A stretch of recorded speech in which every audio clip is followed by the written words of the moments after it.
Student next जो हमारा topic है वो है पॉलीन्यूक्लियोटाइड। इस पॉलीन्यूक्लियोटाइड के इसमें हम लोग अब सारे बाकी के रिमेनिंग जितने भी कॉन्सेप्ट हैं वो सारे मुकम्मल करेंगे और देखते हैं कि फास्फोडाइस्टर बॉन्ड, क्योंकि बुक में अगर आप देखेंगे तो आपके पास एक टॉपिक है कि फॉर्मेशन ऑफ फास्फोडाइस्टर बॉन्ड, तो उस टॉपिक को हम इसी के साथ मर्ज कर देंगे और इसी में देख लेंगे फास्फोडाइस्टर बॉन्ड कहाँ पर बनता है। इससे पहले के जितने भी लेक्चर हैं उसमें आपने देख लिया कि मोनोन्यूक्लियोटाइड की फॉर्मेशन क्या होती है, कौन कौन से बॉन्ड उसमें बनते हैं। अगर आपने वो लेक्चर नहीं देखे तो उनका डिस्क्रिप्शन बॉक्स में नीचे लिंक मौजूद है। अब पॉलीन्यूक्लियोटाइड की फॉर्मेशन या इसकी सबसे पहले एग्जांपल देखते हैं। पॉलीन्यूक्लियोटाइड की एग्जांपल है डीएनए या आरएनए।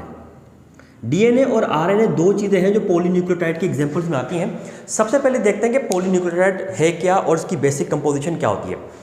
आपको पता है कि पॉलीन्यूक्लियोटाइड बनी हुई होती है मोनोन्यूक्लियोटाइड से।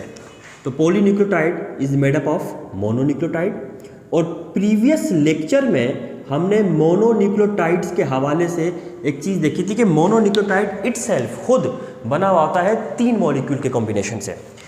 एक मॉलिक्यूल का कहलाता है पेंटोज शुगर, यानी ये आ गया पेंटोज शुगर। दूसरा मॉलिक्यूल कहलाता है फॉस्फोरिक एसिड, फॉस्फोरिक एसिड या फॉस्फेट भी कभी कभार लिखा होता है कहीं पर। ये तीसरा कहलाता है नाइट्रोजीनस बेसिस, नाइट्रोजीनस बेसिस या नाइट्रोजीनस बेस लिख लें। अब जो पेंटोज शुगर है, पेंटोज अगर आपको कार्बोहाइड्रेट के लेक्चर आपने देखे हैं और आपको पता है तो हम कहते हैं पेंटा 5 को कहते हैं, और OSE ये सफिक्स है शुगर मॉलिक्यूल की या ग्लूकोज या कार्बोहाइड्रेट के मॉलिक्यूल्स की। ये पिछले आप लेक्चर जो हमारे कार्बोहाइड्रेट के उसमें देख सकते हैं। इसके बारे में नोमेनक्लेचर जो इसकी होता है नाम देने का तरीका उसमें डिटेल से चीज़ें मौजूद है और लिंक मौजूद है डिस्क्रिप्शन बॉक्स में इसका। पेंटोज शुगर 5 एक ऐसा शुगर का मॉलिक्यूल, कार्बोहाइड्रेट का मॉलिक्यूल जिसमें 5 कार्बन हो। ये पेंटोज शुगर जो होती है ये 2 टाइप की होती है, यानी एक कहलाती है राइबोज, एग्जाम्पल में राइबोज शुगर, और दूसरी कहलाती है deoxy ribose sugar, deoxy ribose sugar. और उसी कार्बोहाइड्रेट के लेक्चर में आपने देखा होगा कि राइबोज और deoxy ribose 5 carbon containing sugar molecules को कहते हैं। तो डीऑक्सी राइबोज शुगर का फार्मूला बनेगा C5H10O5, जबकि डीऑक्सी राइबो इसमें डीऑक्सी आ गया तो मतलब रिमूवल ऑफ 1 ऑक्सीजन मॉलिक्यूल, तो एक ऑक्सीजन के मॉलिक्यूल को रिमूव करके C5H10O4 बनता है। तो ऑक्सी और डीऑक्सी राइबोज शुगर में ये थोड़ा सा एक डिफरेंस होता है। अब deoxy ribose sugar is the constituent part of RNA, ये आरएनए के अंदर होती पाई जाती है, इसी वजह से इसको राइबोन्यूक्लिक एसिड कहा जाता है, ठीक है। और जबकि ये पाई जाती है डीएनए के अंदर, इसी वजह से उसको डीऑक्सी राइबोन्यूक्लिक एसिड कहा जाता है। तो इसका मतलब है डीएनए और आरएनए के जो डिफरेंस है वो डिफरेंस उसकी स्ट्रक्चर से ही स्टार्ट हो जाता है, और पहला डिफरेंस यहीं से स्टार्ट होता है इसके अंदर कि RNA contain ribose sugar while the DNA contain deoxy ribose sugar.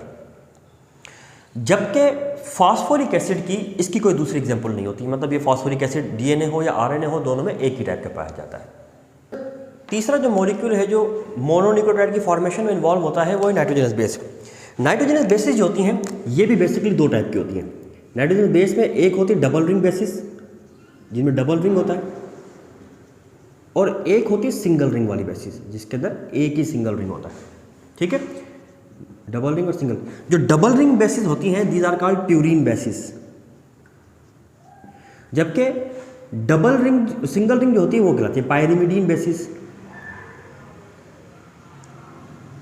Pyrimidine bases. Purine bases भी 2 टाइप की होती है। एक कहलाती है एडेनिन और दूसरी होती है ग्वानिन, ठीक है।